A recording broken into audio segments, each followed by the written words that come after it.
आज एक यूज़र का कॉल आया, बोल रही थी सिस्टम ऑन नहीं हो रहा। तो मैंने देखा यहाँ पे डिस्प्ले नहीं आ रही मॉनिटर पे और इसका एसएमपीएस का फ़ैन घूम रहा है।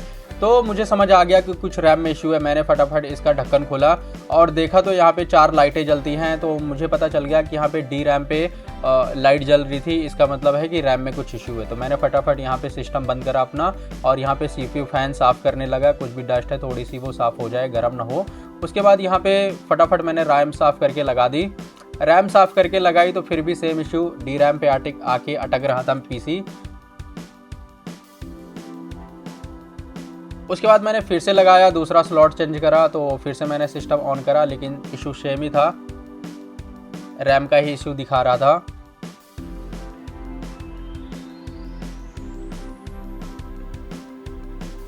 एक बार को तो लगा कि रैम ख़राब हो गई है, फिर मैंने इसको सिस्टम को बंद करा। सिस्टम बंद करने के बाद यहाँ पे फिर से ऑन करा तो मुझे समझ आ गया कि सीमोस रीसेट करना पड़ेगा, शायद उससे हो रहा है। तो मैंने फटाफट यहाँ पे सीमोस को रीसेट करा।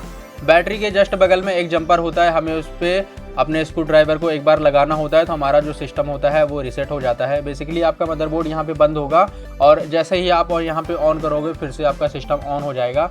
इससे जो करंट होते हैं वो हमारी जो बायोस होती है वो रीसेट हो जाती है और हमारे जो कंपोनेंट है वो इजीली एक बार रीसेट हो जाते हैं। तो यहाँ पे जैसे ही रीसेट करा मैंने कंपोनेंट, लाइट बंद हो गई रैम वाली।